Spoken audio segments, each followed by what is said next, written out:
Kebenaran firman Tuhan kita baca dari Rut pasal 1 ayat yang ke-6 sampai 18. Mari silakan Bapak Ibu Saudara berkenan untuk ikut terlibat aktif. Dari ayat-ayat ini kita akan belajar tentang satu topik menarik dan penting, kekuatan cinta atau kasih. Saya bacakan untuk kita Rut pasal 1 ayat 6 sampai 18. Demikian bunyinya. Kemudian berkemaslah ia, maksudnya Naomi, dengan kedua menantunya, dan ia pulang dari daerah Moab. Sebab di daerah Moab ia mendengar bahwa Tuhan telah memperhatikan umatnya dan memberikan makanan kepada mereka. Maka berangkatlah ia dari tempat tinggalnya itu bersama-sama dengan kedua menantunya. Ketika mereka sedang di jalan untuk pulang ke tanah Yehuda, berkatalah Naomi kepada kedua menantunya itu, "Pergilah, pulanglah masing-masing ke rumah ibunya. Tuhan kiranya menunjukkan kasih-Nya kepadamu, seperti yang kamu tunjukkan kepada orang-orang yang telah mati itu dan kepadaku. Kiranya atas karunia Tuhan kamu mendapat tempat perlindungan masing-masing di rumah suaminya."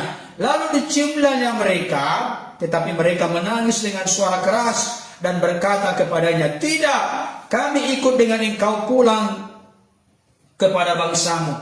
Tetapi Naomi berkata, "Pulanglah anak-anakku, mengapakah kamu turut dengan aku? Bukankah tidak akan ada lagi anak laki-laki yang kulahirkan untuk dijadikan suamimu nanti?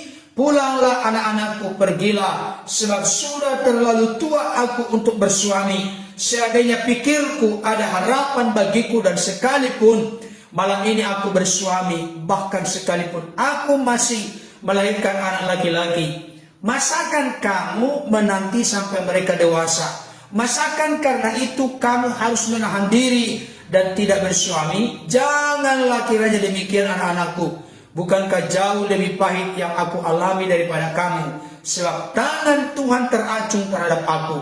Menangis pula mereka dengan suara keras. Lalu Orpa mencium mertuanya itu, minta diri, tetapi Rut tetap berpaut padanya. Berkatalah Naomi, "Telah pulang iparmu kepada bangsanya dan kepada para allahnya. Pulanglah mengikuti iparmu itu." Tetapi kata Rut, "Janganlah desak aku meninggalkan engkau dan pulang dengan tidak mengikuti engkau. Sebab kemana engkau pergi, ke situ jugalah aku pergi. Dan di mana engkau bermalam, di situ jugalah aku bermalam. Bangsamu lah bangsaku, dan Allahmu lah Allahku. Di mana engkau mati, aku pun mati di sana, dan di sanalah aku dikuburkan. Beginilah kiranya Tuhan menghukum aku, bahkan lebih lagi daripada itu, jika sesuatu apapun memisahkan aku dari engkau, selain daripada maut." Ketika Naomi melihat bahwa Rut berkeras untuk ikut bersama-sama dengan dia, berhentilah ia berkata-kata kepadanya. Sejauh itu pembacaan firman Tuhan yang cukup panjang. Yang berbahagia adalah saudara dan saya, kita semua yang mendengarkan firman Tuhan dan yang memelihara dalam hidup kita hari lepas hari. Saudara kekasih dalam Tuhan, saya mau sampaikan sebagai bentuk prolog atau pendahuluan. Alkitab memberikan konfirmasi dan penegasan kepada kita. Di akhir zaman akan datang masa-masa yang sangat sukar.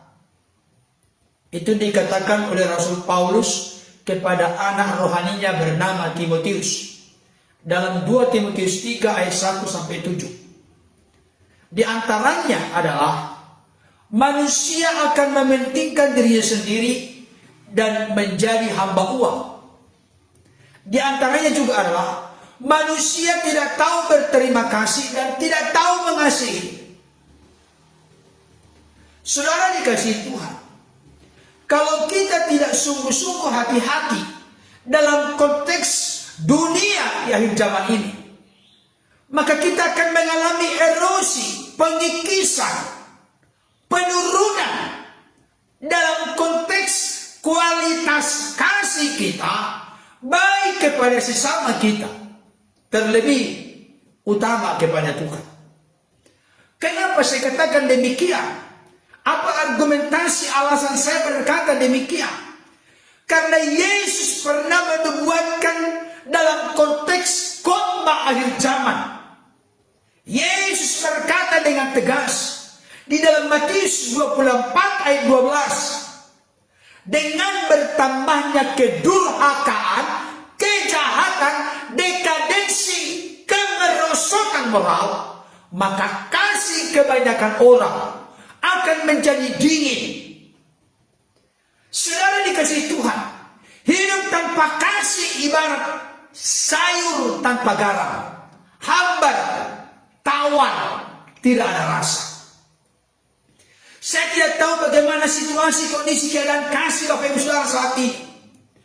Seringkali oleh karena adanya permasalahan, pergumulan yang bertubi-tubi, pergumulan yang satu belum selesai, sudah datang antri teman-temannya pergumulan yang lain. Seringkali hal itu membuat kasih kita memiliki kadar yang tergerus, mengalami pengikisan, mengalami gangguan yang sangat serius. Tapi saya mau sampaikan saat ini, ketika Yesus berkata, kasih kebanyakan orang menjadi dingin, saya berdoa, saya merindukan pada saat ini, siapapun Bapak Ibu Saudara, baik suamimu, baik istrimu, anak-anakmu, keluarga kecil, jangan sampai mengalami tergerus oleh kasih. Jangan sampai mengalami pengikisan, erosi kasih. Kenapa? Karena kasih itu yang terutama, kasih itu yang terbesar. Rasul Paulus berkata kepada jemaat Korintus, ada 3 hal penting: iman, pengharapan, kasih, dan yang paling besar diantaranya adalah kasih. Jangan sampai pudar kasih kita, jangan sampai tawar kasih kita, jangan sampai suam-suam kasih kita. Yesus pernah menegur salah satu dari 7 gereja Asia. Engkau tidak panas, engkau tidak dingin. Engkau suam-suam kuku. Karena engkau suam-suam kuku, aku akan memuntahkan engkau. Jangan sampai di zaman ini kita menjadi orang-orang yang dimuntahkan. Bapak Ibu Saudara, memuntahkan sesuatu berarti sesuatu yang jijik, sesuatu yang ditolak, sesuatu yang tidak dikenal. Bapak Ibu Saudara, bagaimana getaran kobaran kasih kita saat ini? Masihkah kasih itu bergelora, berkobar dalam diri kita? Terlebih antara pasangan suami dengan istri. Ketika menikah, pinggang istri 39. Setelah sudah menikah, melahirkan 3 anak, bukan 39, dibalik 93. Sampai ada lagu, engkau kan mengembang ke kanan dan ke kiri. Apakah tetap cintanya masih sama dengan ketika mengucapkan janji di hadapan Tuhan, di hadapan jemaat, di hadapan pendeta yang memberkati? Baik susah maupun senang, baik sakit maupun sehat, aku tetap mencintaimu, engkaulah segalanya bagiku. Saudara yang dikasihi oleh Tuhan, ternyata dalam sejarah Alkitab ada 3 janda satu rumah. 3 janda satu rumah. Naomi, Ruth, dan Orpa. Naomi punya suami Elimelek. Elimelek siapa? Siapa itu? Mana di ayatnya? Iya, Elimelek ayat 2. Naomi punya suami Elimelek. Terus Ruth dan Orpa punya suami Mahlon dan Kilion. Ternyata ketika Naomi ada di Moab, negeri asing, bukan negeri yang dijanjikan oleh Tuhan kepada mereka, bukan negeri Kanaan. Karena terjadi sebuah kelaparan, mereka pindah bermigrasi ke Moab. Ternyata ketika di Moab, Elimelek meninggal. Mahlon dan Kilion, suami dari Ruth dan Orpa, meninggal. Jadi 3 janda satu rumah tinggal.